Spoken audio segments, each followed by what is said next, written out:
గొల్లకుర్మ మిత్రులకు నమస్కారం.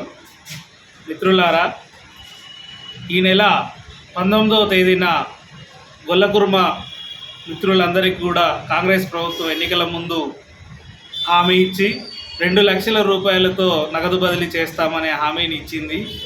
ఈ హామీ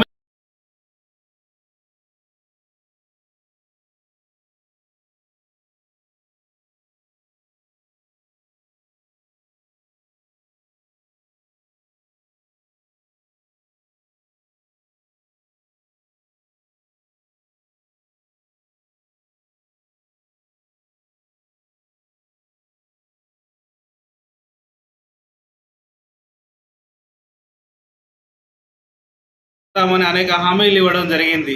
కానీ కాంగ్రెస్ ప్రభుత్వం అధికారంలోకి వచ్చి 100 రోజుల్లోనే ఈ హామీలని నెరవేరుస్తా అని చెప్పింది. కానీ అధికారంలోకి వచ్చి సంవత్సరం అయినా కూడా గొల్లకుర్మలను ఏమాత్రం పట్టించుకున్నటువంటి పరిస్థితి లేదు. వెంటనే గొల్లకుర్మల సమస్యలు పరిష్కరించాలని 2 లక్షల సంబంధించినటువంటి నగదు బదిలీతోని గొర్రెల పెంపకానికి గొర్రెలు కొనుగోలు చేయాలని, అదేవిధంగా కాంగ్రెస్ ప్రభుత్వం అధికారంలోకి వచ్చినప్పటి నుండి గొర్రెలకు ప్రభుత్వ వైద్యశాలలలో కనీస సౌకర్యాలు లేకుండా పోతూ ఉన్నాయి. నట్టల మందు 3 సార్లు ఇచ్చేది, ఇప్పటి వరకు ఇచ్చే పరిస్థితి లేదు. అదేవిధంగా హాస్పిటల్లో మందులు కూడా వచ్చేటువంటి పరిస్థితి లేదు.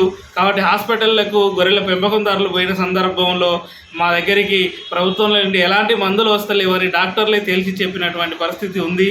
అదేవిధంగా వైద్యశాలల టైంలు కూడా మార్చాలని డిమాండ్ చేస్తూ ఉన్నాం.